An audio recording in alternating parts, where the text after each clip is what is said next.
What's up, everyone? Welcome to the I Am Conquering Mountains podcast. I'm your host, I Am Conquering Mountains. We have a wonderful, wonderful, wonderful guest joining us today as we continue to tackle our subject and our theme for this year of this second season of the podcast of I Am Conquering Childhood Trauma, subject that is truly near and dear to me as one who has experienced a great deal of childhood trauma and working now as a school counselor. I felt like it would be a great opportunity for us to tackle this subject. And if there was ever an individual that needed to be invited in on the conversation, it is the guest that we have here today. She is a licensed psychologist, a licensed mental health counselor. She specializes in psychodiagnostic assessment, forensic assessment, dual diagnostics, serious and persistent mental illness, depression, anxiety, personality disorder, substance abuse treatment. She has over 20 years of experience in the field of working with mentally ill and dual diagnosed patients, from inpatient to outpatient correctional facilities, rehabilitation centers, outpatient clinics, psychiatric hospitals, private practice that she has in not one, not two, not three, but 4 states. This is why I say she is one who needs to be in on this conversation. She strives to accurately diagnose and identify her patients' strengths, their areas of growth to better individualize their treatment needs and goals. And she helps to simplify and educate her audience through her social media platform with her lovely trendy topic Thursdays, and sets the record straight on her Misinformation Mondays, something that I truly enjoy watching. She is a wonderful individual, and I want to welcome Miss Dr. Lena. Thank you so much, Mr. Charles. You're Appreciate it so much. I should have recorded that and used it as an alarm clock in the morning. That's a motivator. Thank you. I appreciate it. Thank you so much for having me. Anytime I get to discuss mental health, I'm all about it. So Absolutely. So great to have you. One thing I did enjoy reading about is that because I'm a school counselor, and we often talk about kids when they're experiencing some mental health concerns, and we were talking about a plan. Whether it's their academics, whether it's their behavior or attendance issues, we often talk about how each student may have some of the same similar concerns, but each student is very different. So those plans have to be tailor-made to that individual. So when I was reading your bio, I definitely enjoyed reading how I was inspired how you ensure that each patient has their tailor-made plan that's suitable for them. Because a patient may have a similar diagnosis as another one, however, but the treatment plan might be very different. So I wanted to start off by asking you, what got you into psychology? So I was diagnosed with depression when I was very young. I was about 9 years old. I had stopped eating for 3 months, and the doctors couldn't figure out why. I felt like something was stuck in my throat and I couldn't swallow. I was a gymnast, and they accused me in a very harsh manner of being anorexic, as if being anorexic is somebody's fault. They accused me of wanting to be thin for gymnastics. They accused me of attention seeking, and I really felt like I couldn't swallow. My parents, they were amazing. My mother especially, they took me to neurologists, cardiologists, pediatricians. I even got yelled at and told to eat a pretzel, and I was crying saying, I feel like I can't swallow. Yeah, it was horrible. And I just lived on nothing for 3 months. And they said, they even put a camera down my throat to see if anything was there. They were going to start feeding me intravenously. And then finally they said, you know what, maybe this is psychological. And so they took me to the Karen Horney Clinic, which is still there in New York City. And I started talking to a woman, and it was the first time that one of these doctors was asking me appropriate questions and asking me about, how I felt and what I was thinking. And, I didn't know it was suicide at age 9, but I remember being asked if I didn't want to be on the earth anymore. And I remember saying yes.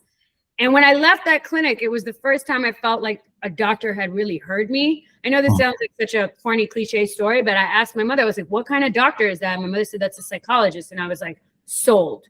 That's what I'm doing. Yeah. I felt heard for the first time. Every other doctor had, and I'm not blaming them. They might not have been trained in mental health, but it felt very dismissed until I met with the psychologist. So that's how I knew. Yeah, that's a remarkable. Well, I mean, it's a tough journey, but it's remarkable. Yeah. you know, where you have this situation where you have all these doctors, these professionals, it's kind of like trying to tell you what's wrong with you, but not Right. actually listening and hear what you're saying about what's wrong. Right. Right. And I see that, I'm sure you do too, in mental health today. Yeah, it just makes me think when when my wife and I had our daughter 3 years ago, I started looking at these cases where they were talking about like how African American and people of color, when they go into doctors' offices and things of that nature, they're not always heard as much as they should be, which can be a kind of deterrent, you know, for getting the treatment that they need. So I definitely appreciate you sharing that as well too. So your practice is called Rise Up. Rise. Rise. Where does Yeah. that come? Where does that come from? I was brainstorming for a name for my practice, and it was suggested to me by a friend, and I thought it was so perfect because it's short and sweet, and most of my work has been in prisons. Most of my work has been in correctional facilities, and I feel like Rise is such a, you know, appropriate word for people trying to come out of a dark place, people trying to get out of prison, people trying to get out of addiction, people trying to just literally rise out of, you know, dark places. And I thought, well, this is succinct and it covers, you know, type of mental health issue, and it's sweet and it's short and people can remember it. And so I went with it. I like it. I still like it. Yeah, I love it. I love it because it does, like you were saying, like it helps to kind of build a direction for people in the direction they should go, or kind of give them some guidance. It's going to rise up above this sort of the circumstances that you're currently in. I often tell my students, and I'm a middle school counselor going into the high school level now, but I often tell my students that, you know, you might can't control the things that you go through, but you do control the outcome of it. You know, I think that oftentimes we can feel like we're at the bottom of the totem pole, or, you know, we're in that pit of despair, but we can always make sure that we climb or rise our way out of it. So I definitely love that name. Thank you. So when you hear, and we're in this season, we're talking about childhood trauma. So when you hear childhood trauma, what comes to mind? Like, how would you define it? Man, you know, it's funny that you asked me that because just this year I started working a lot with juvenile delinquents. I don't like the term. I don't like that term, but that's what we call them, the juvenile delinquents and kids who are locked up in juvenile correctional facilities. And I remember when I was working at the master's level, I had worked with juveniles in a prison, and I didn't like it because they were so stubborn and so hard-headed. And I was early in my career. I'm sure you know this better than me. That was like, oh my God, I can't work with juvies. Like, they're always fighting. They don't want to hear it. You know, with adult inmates, sometimes they're fed up and they're willing to be like, all right, I need to do something different. But I felt like it was so hard. It felt very hard to get across to these juveniles, and and it was very frustrating for me. And so when I started working with juveniles again this year, I was a little bit skeptical, and now I'm really, really enjoying it because I'm mostly doing work for defense attorneys, kind of doing forensic evaluations for mitigating factors when these kids are getting arrested and going to trial and stuff like that. And it's so heartbreaking because, and I know I'm kind of going on a tangent, but the amount of childhood trauma that I see that contributes to criminality in adolescence is mind-blowing. And, you know, I'm a big proponent that I think people are responsible for their actions, no matter what their what their consequences or their histories are. But I think with children, it's so different. You know, their brains are not fully developed. They don't have long-term thinking. They don't have consequential thinking. They're under peer influence. They tend to be impulsive. And I see these kids with these horrific physical abuse, sexual abuse, neglect. They don't have their basic needs met. They don't have food. They don't have clothes. They're in crime-ridden neighborhoods. They are subjected to acts of violence that they've normalized all the time. They go from foster care to foster care. They lose family and friends to violence or, you know, whatever. And you see such overwhelming trauma, and these kids don't even know that they're traumatized. And I don't think sometimes the teachers or the cops or the people in the legal justice system know that this trauma affects them so negatively. So to be like, you know, not to sound like an egomaniac, but to be a voice, to be like, no, this kid is not a budding psychopath. This kid is not Jeffrey Dahmer. This kid is not bad. You know, this kid has issues and he needs help. And so now I'm getting passionate because I really am passionate about being that voice to explain this is what true trauma is. This trauma is such a trendy term right now, but true trauma. You know what I mean? Like, this is what's really going on here. It feels good to do that. Good. And I brought something up that had which was one of my questions. Like, when you work with your adolescent student or your clients from adolescence or early childhood, or who you're going to see and analyze and things of that nature for a crime that they may have committed. One of the questions I was going to ask you is, like, do they often recognize what they've been through is traumatic? No, they don't. And I don't even think a lot of adult inmates don't even recognize that they have a history of trauma. When I work with adult inmates, and I try to supervise my students, I supervise pre-doctoral and master's level students, and I try to supervise them this way, because I've noticed when people do intakes, they just go, do you have a history of trauma? And people just go, no. And that's such a blanket question. So I try to frame it more as, have you ever had anything really horrible happen to you or negative happen to you that you feel negatively affected you? Use more layman's terms, explain it like that. And a lot of the times these kids will say, no, nobody's ever hurt me. Nobody's ever touched me. And then they'll be like, and then I'll be like, what happened last week? And they'll be like, oh, well, my cousin got shot and he died in my arms. And it's like, okay, you know what I mean? Like, you just finished telling me you don't have trauma, but then you told me your cousin got shot and died in your arms. Like, let me explain to you, you have trauma. You know what I'm saying? And so, I think even adults don't recognize, especially in the criminal justice system, because they're so impoverished, low socioeconomic status, Black and brown communities who are subjected to so much trauma that it's become normalized. So they don't even realize, like, oh, you mean nightmares and flashbacks and intrusive thoughts and anxiety and being paranoid and looking over your shoulder all the time? That's not normal, but that's normal in the hood.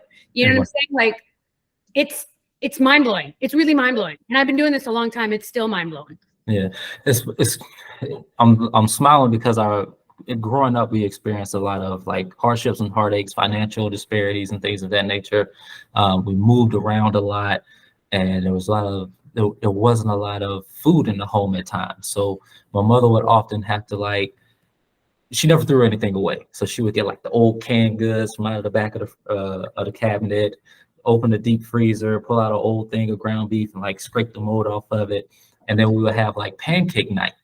So we had pancake night, and I had kind of just like, okay, this is just how life is. Everybody that I knew was kind of this, where I'm from in Decatur, Georgia, a lot of people are going through some of the same things. So I was like, okay, this is just life. So then when I went to college and then moved out of the house, I moved up to Maryland with my girlfriend, who's now my wife. And they were saying that they were going to have pancake night. And I'm like, oh, man, I can get some pizza or something, I was working 2 jobs. I had some extra cash. I was like, I can get some pizza. And it was like, it's National Pancake Night. I was like, yeah, but when you're eating pancakes for breakfast, for dinner, it's like, that's just where my mind was at. So I think about, like, kids who are growing up, those, like you mentioned, like, those hardships that they're enduring, sex abuse, domestic violence, poverty, things like that. And they don't really kind of understand what is happening to them. It kind of makes it a little more difficult to me for them to try to conquer that.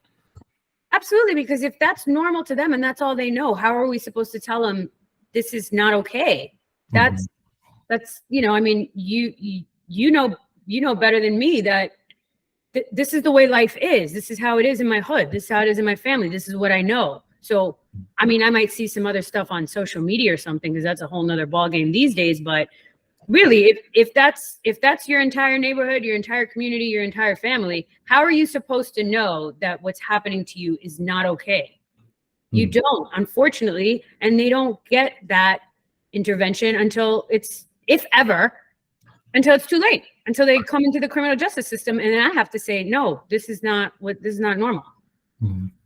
And does that does that help to kind of change the trajectory for where they're headed once they come to realize what's happened to them is some traumatic experiences?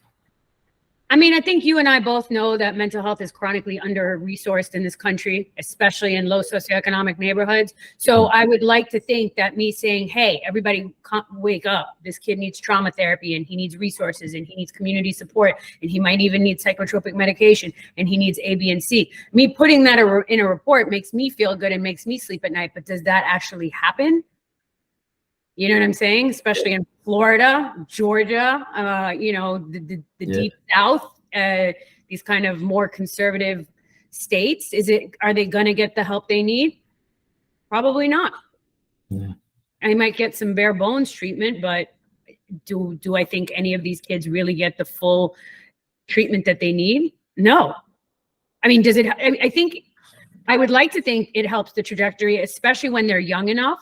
You know, I had an evaluation of a 17-year-old the other day who just lost his mother she was murdered by her domestic partner, by her boyfriend. So his mother just got murdered like a year ago. And I asked him, if you could change one thing about your life, what would it be? And you would think he would say my mother being murdered. And his first answer was, I would wipe out my juvenile record. And I was really heartbroken by that. That was like such a mature answer in a way. You know, he was able to recognize, I'm 17, I'm about to be 18. If I get arrested again, it's adult time now. Right. And he had enough future oriented thought and enough insight to be like, I really wish I could erase my juvenile record. And that kind of broke my heart, because it was like, damn, I wish I could erase your juvenile record too, you know? Right. Clean slate and do right from here on out. So that's, kind of interesting. Yeah. And like my mother, she works for Department of Juvenile Justice in Georgia. So, and she's not like in the facilities or anything, but she handles like the contracts for those things and stuff. So like, when a kid goes in and they get arrested, get incarcerated, have you had the conversations with them about like what their life is like as they are incarcerated? Yeah, absolutely. That's a whole nother trauma. Being locked up, being a teenager. I mean, it's already hard enough being a teenager. Being a teenager with coming from, wherever they're coming from, with already the history that they have. And now they're locked up, they're away from their support system, they're not going to school, they're away from their families, and they're with a bunch of other, usually I'm stereotyping, but a bunch of other like-minded individuals who might not have their best interests at heart. I think, it becomes they have to live in extra survival mode, so you're locked up, you're being punished, you're not really being rehabilitated. I mean, well, that's what we say, but you have to really watch your back now, because some of those kids in there, they're not trying to change, or they are budding psychopaths, to be honest, or and so is that an environment for them to get better? No.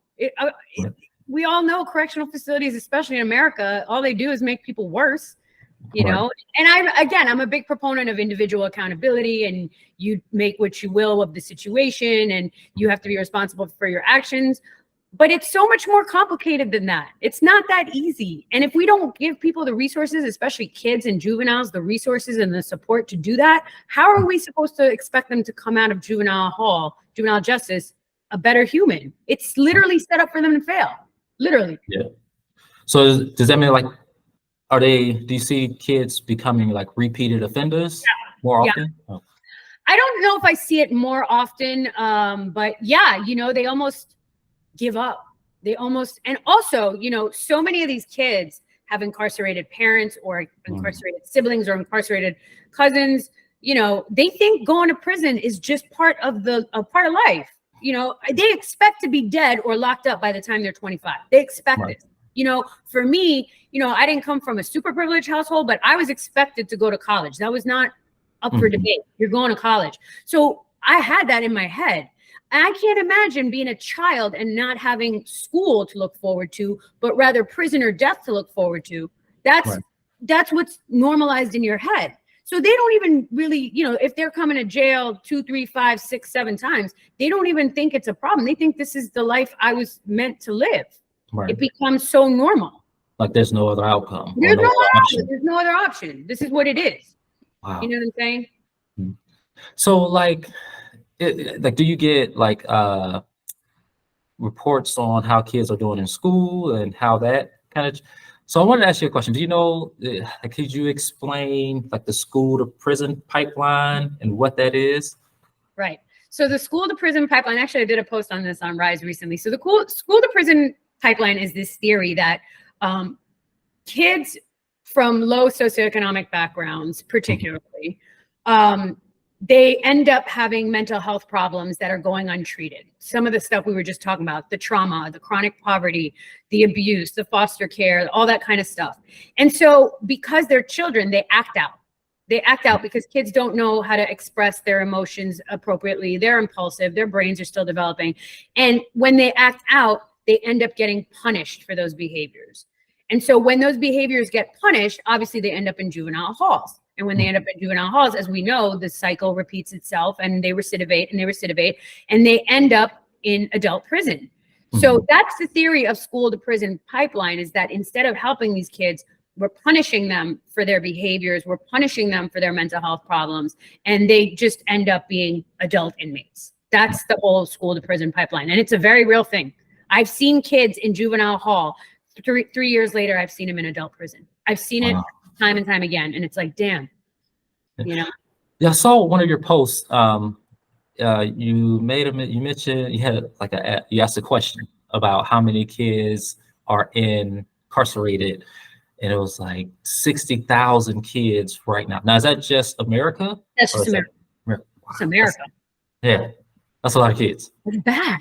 That's terrible. Bad. So like, do you see do you see a correlation between kids who are incarcerated and kids who are like being sent to like alternative education placements?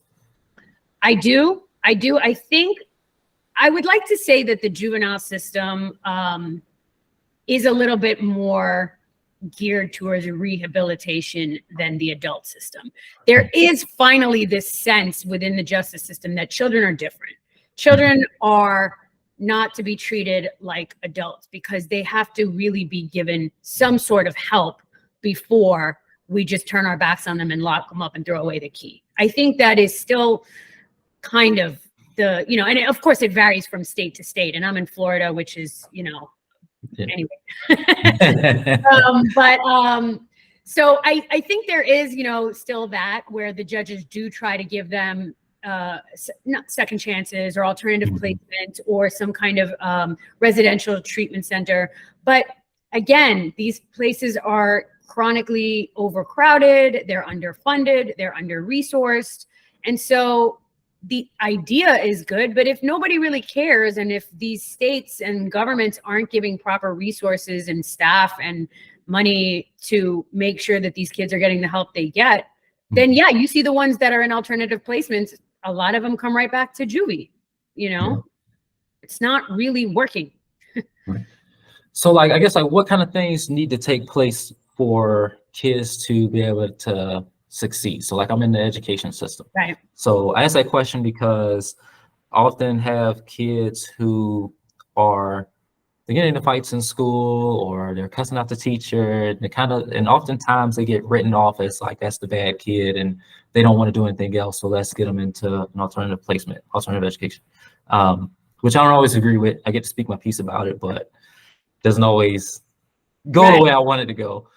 But I often wonder like what kind of things need to take place in the school system to better support those kids, and what kind of things do we need to do as educators to make sure that we're recognizing the warning signs of a kid who might be in trauma, that are not just cussing out the teacher because they don't like the teacher, but they're cussing out the teacher for something that happened to them last night. So like, right, because they're getting attention. It's the only way they can get attention. Nobody else is paying them attention. I mean, I think you can probably answer this question better than me, but first and foremost, I think it's a systemic problem. Teachers are chronically overworked and underpaid, as are school counselors, as are, school administrators. The teacher to student ratio in this country in public schools is not okay. It's not okay, especially when you're dealing with the type of children that we're talking about that have these very difficult backgrounds and trauma histories and chronic poverty. I mean, they need more individual attention. We need to pay teachers better. We need more resources. We need more, one-on-one attention. That's first of all, it's systemic. We don't care about our teachers in this country, and teachers are everything. They're spending, 30, 40 hours a week with these kids, more time than they are with their parents. It's so important. So that's first and foremost. Second of all, I would like to see, I'm sure you see this. I had a friend who was a principal of a, urban, low socioeconomic middle school. And it was like the parents, it's never the kids, it's the parents. Like, you don't want to choke out the kid. You want to choke out the parents. Yeah. I mean, like, mom is coming in late. She's a mess. She's hungover. Dad is, there was this one dad that he had a bunch of kids in the school with 3 different baby mothers, right? Mm-hmm. So depending on which baby mother he was sleeping with at the time, that's the kid he would pick up at school. Okay. Oh, wow. Well, yeah. Okay. So that's just one example of like parenting gone completely awry. Yeah. So I think if we could implement some parent training or some parent, support system, and I don't want to just point my finger at the parents. I know it must be extremely difficult to be a parent in a low socioeconomic environment, but more support for the parents as well. I also am a huge proponent of extracurricular activities.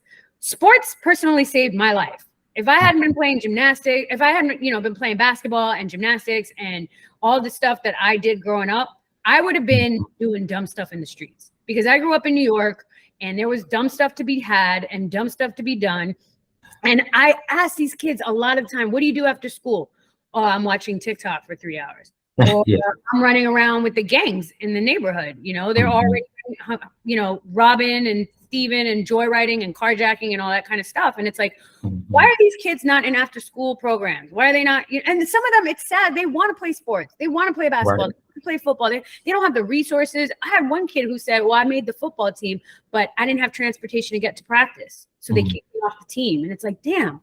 I wonder if you had stayed in football, if somebody had figured out a way to get you to practice, if you wouldn't be in juvie right now, because you wouldn't have been committing crimes after school. So I think it's systemic. It has to come from a bunch of different areas: the parents, the teachers, the resources, the education, the mental health. I mean, my friend who was a principal at this middle school, he told me that he was given something ridiculous, like a $1,200 budget for the year for like 600 kids for mental health. Oh, wow. It's not going to do anything. No, not even one evaluation costs $1,200. Like you can run maybe 5 groups. Yeah, like, what are you supposed to do with $1,200 for 600 kids for a whole year? Right. That was the mental health budget. Like, it's a joke. Wow. So I think, to me, the number one problem is systemic, and then it's a little bit more individualized and within the home, within the parents, within the things like that. But the systemic problems they're so huge. Where do we start? Right. I know, like, you brought up like middle school sports. I know some counties don't have middle school sports for those kids to actually participate in, which is crazy to me, because when I grew up in Georgia, we had middle school sports. And it was a great way to, like you said, basketball and sports kind of saved you. That kind of made sure that I was on the straight and narrow path, because I probably would have been out with some of those kids that was doing stuff they wasn't supposed to be doing. Especially, going to school with holes in my sneakers and trying to like slide my feet on the ground so people didn't see. I would have been in a lot of stuff to try to make ends meet. But definitely middle school sports. And we also have like school-based mental health services, but they often kind of get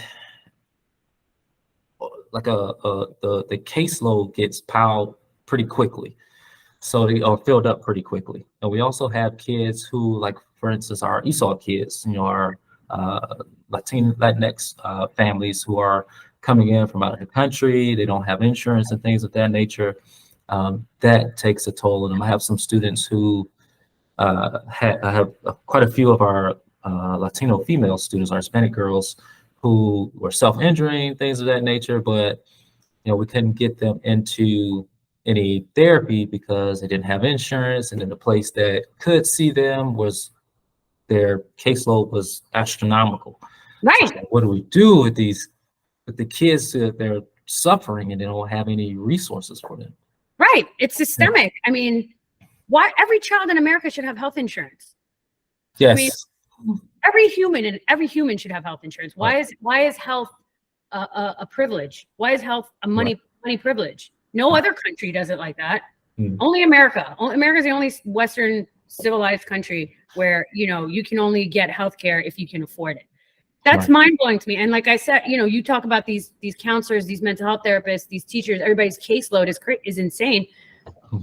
That's everywhere. Schools, the caseloads are crazy. Prison, the caseloads are crazy. Outpatient, community mental health, the caseloads are crazy. So yeah, we don't have, back to systemic problems. It's just so huge. I mean, all we can do is vote, rally, organize, make our voices heard, fight. Draining, because we're already in a draining profession. You know what I mean? Like, I don't know about you, but if I work 8 hours a day in a prison, the last thing I want to do on the weekends or on my evenings is be like, fight for justice. Maybe when I was 25 and I had more energy. You know, you're like, I'm tired, you know, like I want social justice so bad, but I have to also take care of myself or else I can't help anyone type of deal. It's like, how did healthcare become like not just a talking point, but it's like politicians have like a tug of war, you know, where they're trying to say, we'll give you healthcare if you give us this. And Democrats are saying, if you Republicans give us this, we'll give you healthcare. It's like, just give people what they need, you know, for a change. There's one question I wanted to ask you. There was, in addition to that, the post about the 60,000 kids incarcerated, you made mention about something about conduct disorder and how kids get often misdiagnosed. I feel like being an educator in the school system as a counselor, we can often see where kids kind of get misdiagnosed with something like ADHD.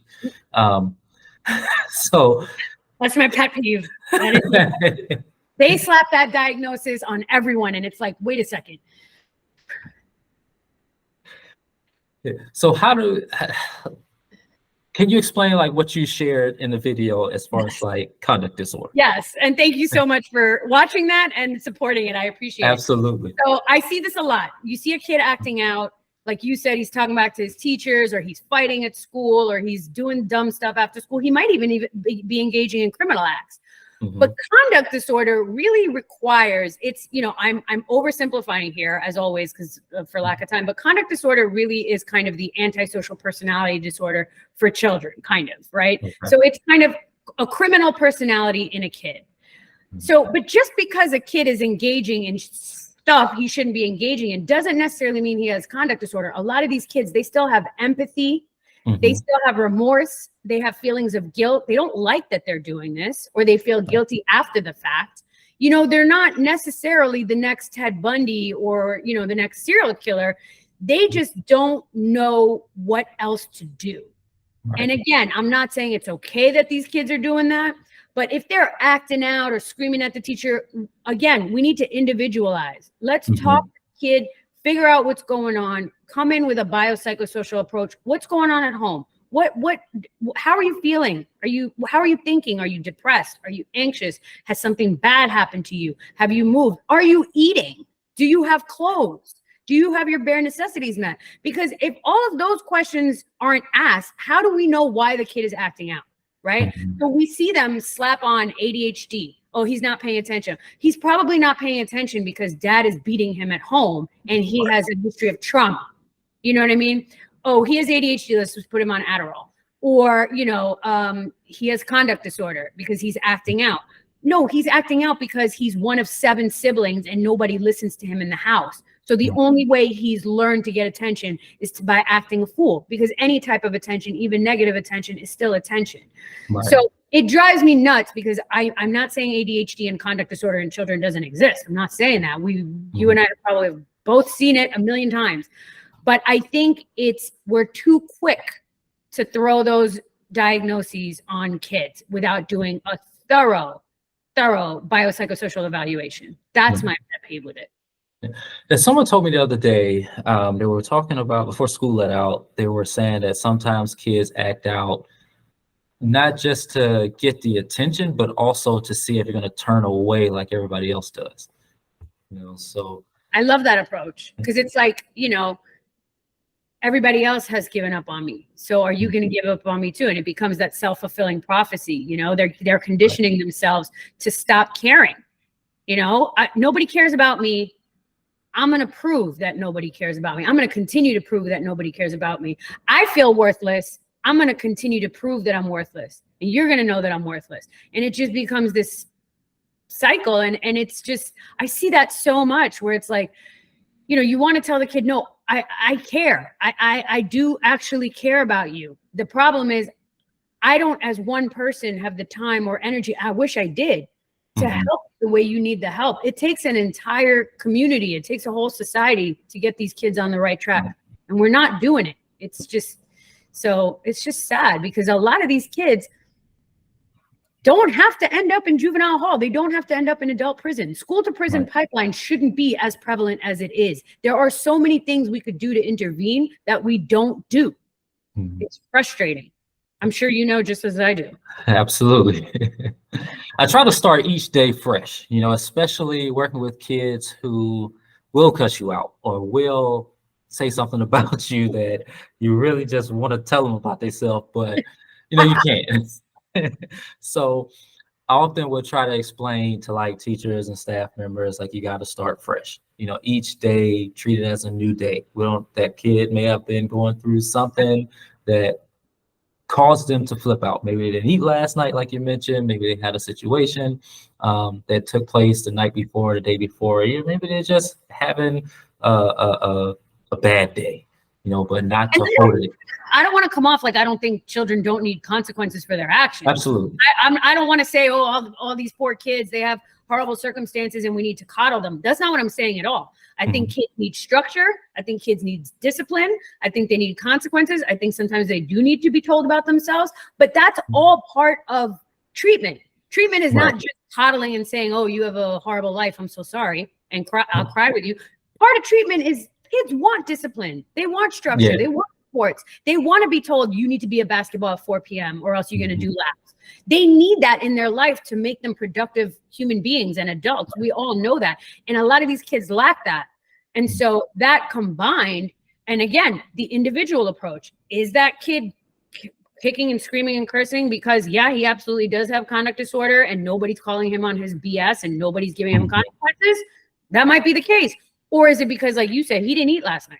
It has to be individualized. We can't just blanket statement all the kids or adults. Yeah, even with suspensions and things of that nature. I don't always necessarily agree that a kid needs to get suspended, but I understand that, that's a consequence that they earn because of their actions. But what else in addition can we put in place as this kid is coming back to try to redirect some of that behavior and try to get out some of that unwanted behavior that they're exhibiting when they come back into the school? Because it often becomes very repetitive. Right. They makes an offense, they get suspended, they go out for a few days, they come back, they get suspended, they go out for a few days, and it just continues to repeat. How can we intervene to stop that cycle from happening? Right, because the suspension is, it's a consequence, and I'm a big believer in consequences, but consequence plus what? There has to be consequence plus, it's like telling a kid, don't touch the stove.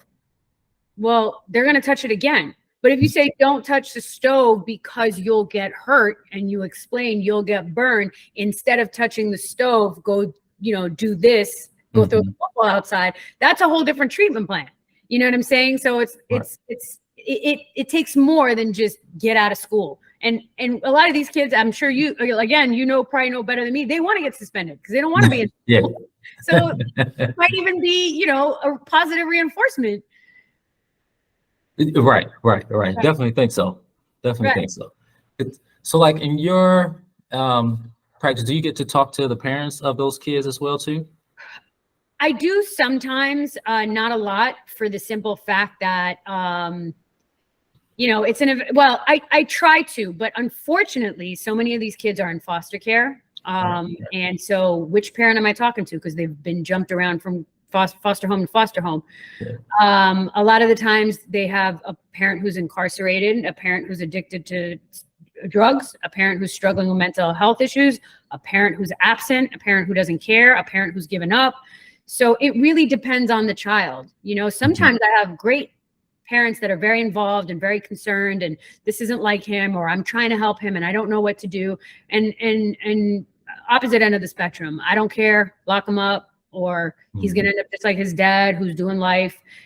So sometimes I get to talk to the parents and sometimes I don't. And sometimes I'd rather not talk to the parents because like I said, I want to say, this is literally all your fault.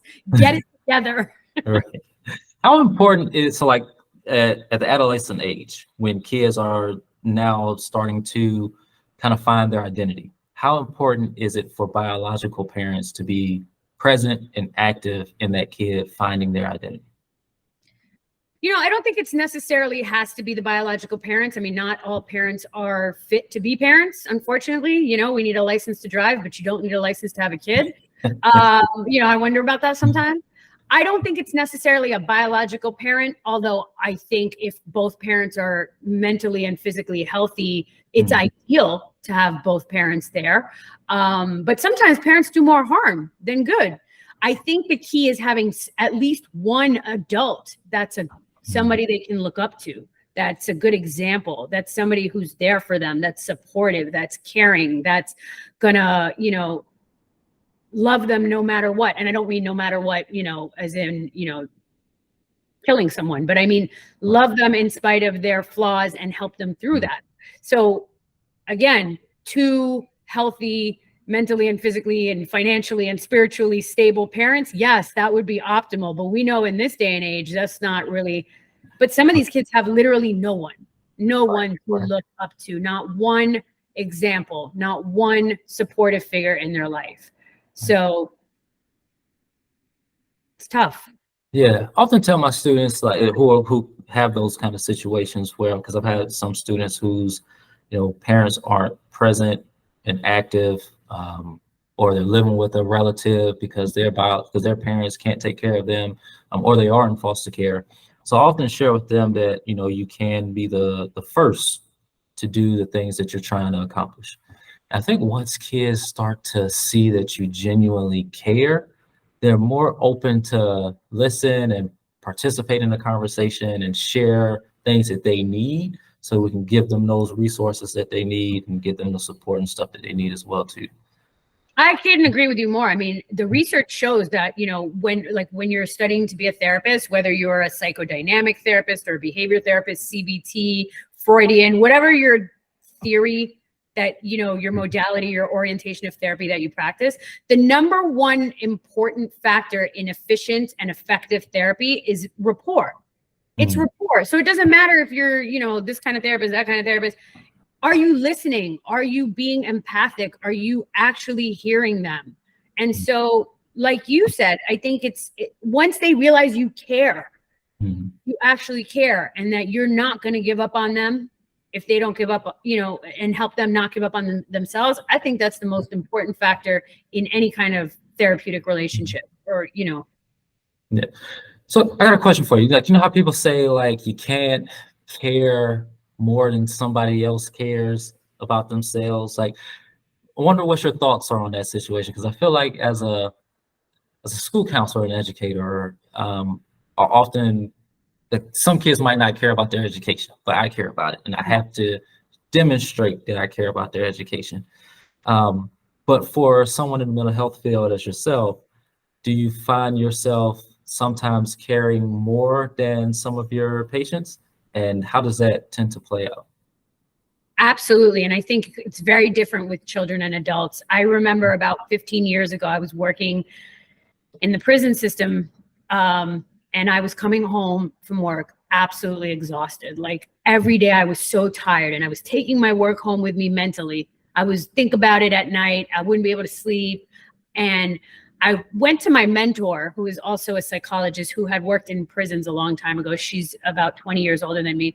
And I said to her, I don't understand. Like, I'm not working that much. I'm working 40 hours a week, but I come home and I'm so tired. And she said, that's because you're working harder than your patients. And I was like, what? And she said, you're working harder than your patients. You can't work harder than your patients. You can't care more about them changing than they care about them changing. And that was like a light bulb moment for me. That was a total aha moment, because I remember almost arguing with them. I was walk and being like, you need to stop getting high, or you need to go to relapse prevention, or you need to do this, or you need to do that. You need to stop committing crimes, because I was I was young and I was green and I was like, I'm going to save them all. And that's right. I think it's a rite of passage when you get into mental health until you realize like it's really true that you cannot help somebody who does not want to help themselves. Now, that being said, with kids, I think it's a little more gray area than that, because I think some of these kids want help, but they don't know they want help, or they pretend they don't want help, or they act as if they don't want help. Like what you were talking about with like constantly pushing people away and problems with self-worth. And I'm not going to do anything, so you're not going to do anything. I think it's different, and it's a lot more gray with children, but with adults, I've learned to put boundaries. If you're not trying to help yourself, I can't wave. We as humans, as counselors, as therapists, as psychologists, we can't wave a magic wand and fix them, or else we would. If you don't want to help yourself, I can't, if you want to keep coming back to prison, you want to keep getting high, you want to not do, barring seriously mentally ill people who need, interventions, like state interventions and court ordered meds, stuff like that, who can't take care of themselves, barring those kinds of people, like you can't save someone who doesn't want to save themselves. It's so cliche, but it's very true. That's true. It's kind of like when someone is like, has a medical condition, but they won't go to the doctor for it. It's like you can tell them all day, but at the same time, at some point, they have to make that decision for themselves to go into the doctor and see what's going on. That's exactly right. So working in a prison, how do you stay fresh? Like, how do you kind of keep yourself going? Well, I stopped working full-time in prisons about 3 years ago. I really was prisoned out when COVID hit and they weren't giving us masks. They weren't giving us hand sanitizers. Oh, wow. I was watching inmates die left and right. They didn't care at all. It was really bad. And I finally said, I'm prisoned out to the point. I realized that I was getting desensitized to the point where like stuff wasn't bothering me anymore. And I've seen a lot of stuff. I've seen fights and shankings and murders and suicides. I've seen a lot of stuff. And it got to a point where nothing was fazing me anymore. I was just like, oh, okay, whatever. And I didn't like that, because I don't ever want to get to that place where I don't care anymore, or where I'm just like, so it was good that I recognized that. Like I kind of checked myself and was like, I need to get out of this environment, because I've stopped caring as much as I used to. I still go in the jails and the prisons to do evaluations, but I'm not there full time. But when I was working in the prisons, first of all, I always have my own therapist. I have no problem disclosing that. I have always had my own therapist, and I will always continue to have my own therapist. I think that, I'm biased, obviously, because I'm a psychologist, but I think everybody should have a therapist, at least at some point in their life. So I stay with therapy. I have no problem disclosing that. I've always made physical health very important. I love going to the gym. People always ask, like, why do you post your stupid workouts? And I'm like, because for me, exercise and keeping physically healthy is so important to me. Yeah. It is therapeutic. It's therapeutic. It's therapeutic. And like when I can't work out, like right now I have a foot injury and I'm on crutches. I can't work out. Like my mental health is not okay. You know what I'm saying? So, and like I said, early on in life, sports saved me. They really did, because I would have been doing really, really dumb stuff had I not had to be a gymnastics or had to be a basketball or whatever sport I was doing at the time. I know that for a fact. So I think physical fitness, being in therapy, I think having a support system, and I have support system in the field of mental health, and I have friends who have nothing to do with mental health. I think that's important, because, I can make prison jokes and murder jokes with my prison friends, because, we have dark. I'm sure you have those jokes too. Yeah. You can't make those jokes with everybody. So then, you can't make those jokes with everybody. You can't make murder jokes and rape jokes with everybody. So then you have to have friends who have nothing to do with mental health, nothing to do with prison. Make sure that I, and I also like to have a lot of downtime. I like to spend time by myself. I enjoy my own company. I can watch Netflix documentaries all night and with my cat and be perfectly fine. But also making sure I socialize, family time. I think it's all about balance. It's really all about balance. I like to ride my motorcycle. My motorcycle just got stolen. My motorcycle just got stolen. So I'm on crutches. I'm not going to the gym, and my motorcycle got stolen. So I'm really not doing well this week. Oh, yeah.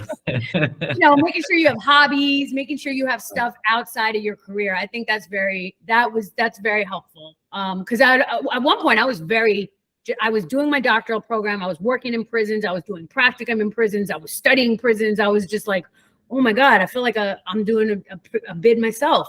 You know, I had to make sure to separate. Right. Gotta have that balance in, and work-life balance. Yeah, for sure. That's good. So if you could give some advice for those who are working with today's young people who are experiencing some childhood trauma, what would be that advice that you would give?